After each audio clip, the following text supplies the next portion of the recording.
Hello, everyone. Good evening. Hi, folks. Hi, Aastha. Hi, Ashish. How are you? I'm very good. How are you? I'm well.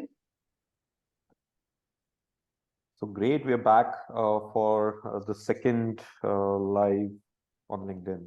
Really excited about it. Yes.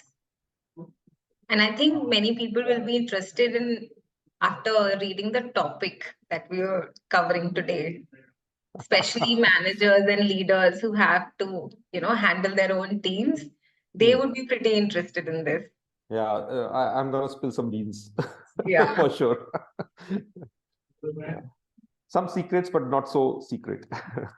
Yeah, Let's I see. mean, nothing is really a secret, but sometimes even the most common things are not, visible to the eye and we miss Yeah, on to those. correct. Correct. In the end, nothing is rocket science, but yeah, Yeah. that's what we'll discuss. All right. So people are starting to trickle in. Yeah. Cool. Shall we get started? What do you think, Astha? Yeah. I think Yeah, let's I was just begin. checking how many people do we have. I think we can start now. Yeah. Also, people, if you have any questions, do drop your questions in the comment box and we'll take those up. Happy to. All right. So, our topic today is how do you go on week-long trips? Actually, I should say treks, in no contact zone, no connectivity, without even worrying about your work and your Hmm. team back in office. You know, Managers or even founders. For founders, their company is like their baby. Hmm. You don't want to leave it alone. And people might find it difficult, to actually leave the company working on the team members and you're not present. Yeah. And sometimes, even if you take leaves or you are on and off, even then, I think many people would end up spending their time on some work call or something Checking or the emails other. or calls or Yeah. whatever, right? matlab, Even if you're on and off, you're still occupied with work. Hmm. But you, on the other hand, Ashish, and we've seen this a lot of times, you go on week-long treks. And for several days, you're in no contact. We don't have any connectivity. It's Hmm. after 3 or 4 days that we get a message from you that, okay, I'm in the connectivity zone now. Yeah. You can connect with me now. So, how do you do it? Hmm. I think so. We'll talk a lot in detail about it, but primarily what happens from a psychological perspective, as founders or as leaders, managers, is probably when you're working so intensely, right? You need phases where you can take off, right? You actually need for your mental sanity, for your state of mind, you should be able to take off time where you're not thinking about work, you're cut off, or not even cut off, but at least you're spending time with yourself or with your family, or whatever gives you peace of mind. Primarily, I think it's very important in today's age to be able to do that. And even more important for founders, because at the end of the day, starting and running a company is not a sprint, it's a marathon. And to be able to sustain those long periods of high intensity and high pressure, high stress, you should be able to, walk back and take time off and, regain your mental peace. I think it's extremely important. Because health comes first. If there is health, then only anything else comes into picture or matters, right? I've seen a lot of cases where people who are in leadership positions or founders, entrepreneurs, they think they just can't take time off because at the end of the day, if they're away for a significant period of time, things might not happen. There's an inherent insecurity behind their own responsibility because they feel so much responsible for the kind of work that they're doing or the team that they're leading primarily, right? They don't want to abandon them when the team needs them, right? So they think that, hey, even if I'm going on vacation, if I can be available on call to help my team, Mhm. that is my part of as a manager or as a leader, I'm basically playing my role significantly. On the other hand, I would say that's actually detrimental to both yourself and the team. Why? For yourself, you're not getting that break because you're constantly thinking that, hey, if the team needs me, I need to be on call. I need to be in a network zone. need to check my emails frequently or respond to chats or respond to Slack messages, etc., etc. If you're with your family, you're not giving them the attention that they deserve. You're not giving your mind the peace that you deserve primarily. Right. More importantly, you're not letting your team shine at the time when they need to shine, right? I believe as a manager, the manager or leader's role is not to make a team function, but actually it is to let them function on their own, right? Create an environment where they can actually function and work without you being present always all the time, right? And it's a very hard thing to achieve, but at the end of the day, if you as a manager or as a leader or as a founder are able to do that, benefits are multifold, right, for everyone involved in this equation, primarily. Now, I am known to do long treks where I don't have network at all. I think I go on at least week-long treks. I don't go on small treks. For 5-6 days, there's a period when I don't have any network. I am in the Himalayas, high altitude treks, where I don't get any signal at all. And even if I get signal, some of my trek mates, they frantically open their cell phones and try to get signal, call people and get it. I purposely shut my phone totally so that I don't get distracted from the peace of mind that I'm getting when I'm on a trek, right? Even that is important for your Totally, own sake. totally, right? So yeah, I think it's not magic at the end, Asta. I think you need to consciously work towards it. For some founders, they think that okay, hey, it might be easier if you have a co-founder, where you're going and there's another co-founder who might be able to back you up when you're missing, and to be able to handle crisis situations, handle decisions, critical decisions, and so on and so forth. And they would think that it's even harder for a single founder like myself. But at the end of the day, it doesn't matter whether you have a founder or not. You don't have a founder in this case, right? It's all about the team at the end, right? The team should be self-sufficient to be able to manage crisis. The team should be able to, be self-sufficient to be able to make decisions, work with each other, move the direction in which we want to move, and so on and so forth, right? So as a manager and as a leader, your responsibility is to be able to create that environment, to enable that your team is able to do that in your absence, so that you can actually chill on a mountain or on a beach here, and nothing else is going to explode behind you. Right. Right. So what are some It said my things that internet connection is unstable. Yeah. yeah, Okay. we lost There are few. Yeah. Am I back? Are you able yes, to? Okay. I can hear you.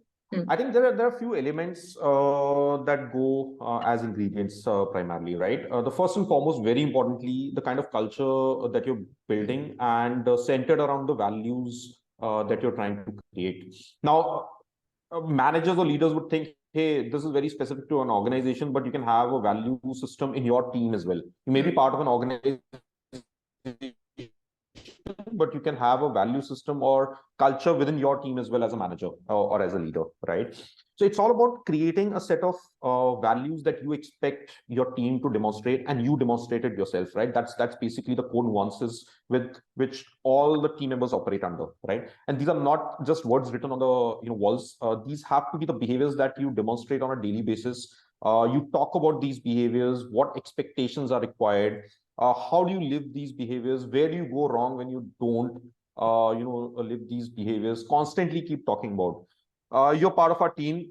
You know that our team is all constituted from people who are fresh out of college. They had never worked in any organization before. They started their careers with us, and we've kind of groomed each and every individual towards the value system that we are creating at Culture and Wisely, right?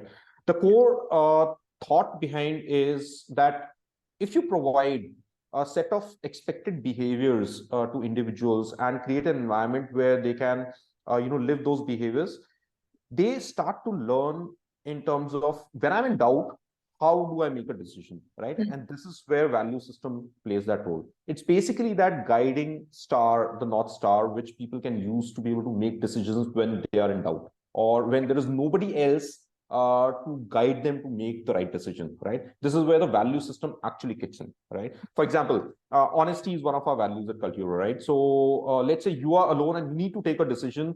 You don't know what to do. You have few options. You can basically evaluate all the options compared to the value system that we have, and you will be able to arrive at the right decision, right? Even if that decision is wrong, doesn't matter, as long as you followed the right approach of following the values and taking a decision accordingly, right? Nobody will question you on that. Nobody would say, hey, why did you make this decision? You did because it basically aligned with the values. Perfect, well done, right? I think that's where the alignment of thought comes in, right?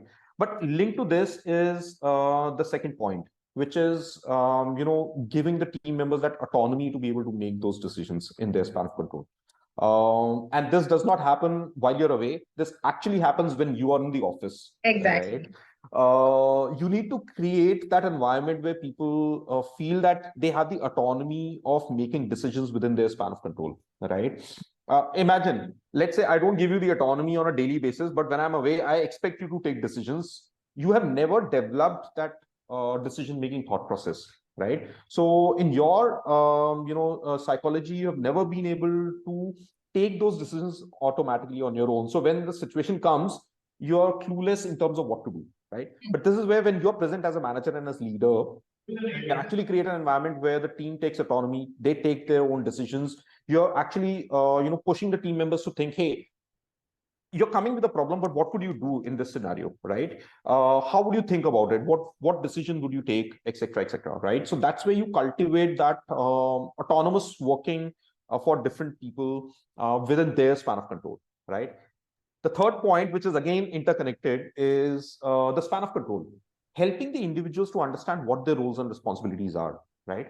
If they're not clear in terms of what is expected from them, what their roles are, what outcome are they striving for, what input do they need to give to, then they'll always be confused in terms of what do I need to do, where do I need to go, right? And this is where they would think that, hey, which part of my work can I take decisions and not make decisions, right? So we started with values, we went on to autonomy, and then we moved on to roles and responsibilities. Yeah.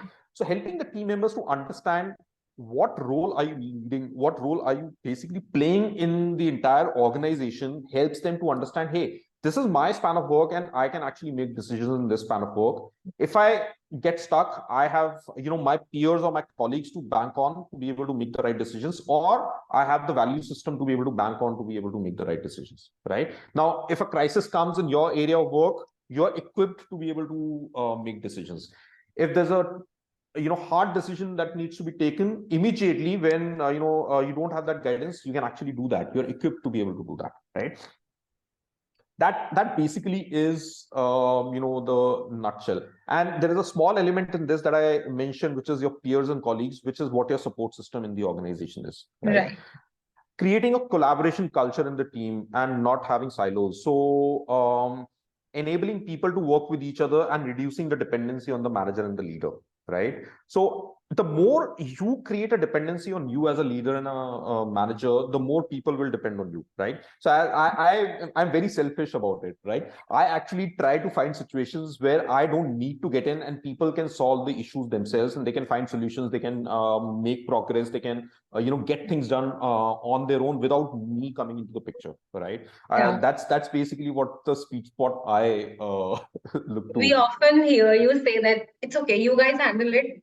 I'm not supposed to be in this right now. If at a later stage you get stuck, then I'm here, but right now handle it on your own. Correct. So this is what is important, right? If people don't get into this habit of solving things on their own, then they're always looking at the manager or the leader to be able to solve it, right? And it becomes the easier way. You just ask somebody and just get it done instead of using your own mind and actually bringing out the solution of the problem. Correct. So these four things you as a manager, as a leader, or as a founder need to do when you're actually in the office, so that you can have a nice time off when you're not in the office, right? And your team can function really well behind you as well. And you're not worried, what crisis, what firefighting is happening. You just come back and you get an update. Hey, what happened in the last 5 days? They'll tell you, hey, this is what happened. This is how we handle it, and it's sorted. Perfect. All done. Yeah. And I think I would just like to add one more point. a little bit of planning also. Like when you have to leave, you tell us in advance, like 1 or 2 weeks in advance, and sometimes like a month in advance. We know that you are not going to be available during these dates. So if there is something that we need to get approved from you for those days, we get it done a little earlier so that when you're here, we can get it done. And we also don't have to worry about, getting everything checked on the last moment. Correct. So yeah, I think that planning bit also helps. I agree with you, Aastha. Nice. When are you going for your trek this year? I think somewhere in August, maybe post monsoon for sure. We have still time for that. Yeah, we still have time for it. Right. I guess this was a really interesting topic. So there are a few skills I think that managers need to start mastering to be able to achieve or arrive at this situation. I think it doesn't happen overnight, people. I think you'll have to work on it in terms of building those skills consciously. I think the first and foremost skill that you need to definitely develop is delegation, right? How do you delegate? What to delegate and how to delegate? Where to step in, where to step out. Like you said, situations where you don't need to step in, or identifying situations where you should not be stepping in actually is crucial. So that that dependency on you can be reduced as much as possible, right? Creating a framework of bouncing off ideas from each other, or taking help from each other, or let's say making decisions. What processes do we need to put in place? If you put that structure in place as a manager, I think you're doing well in terms of managing that delegation effectively, right? And then there are nuances to understand: what can I delegate, what can I not delegate, what should I delegate more and more, who to delegate, etc., etc. I think there are a lot of nuances that go into delegation. Secondly, the values piece that I talked about, right? It's extremely important that managers, leaders, and founders learn how to communicate those values. It's not one time, it's repetitive. It's not. Folks, I'll give you an example what we do at Culturo, and this is something that is working for us.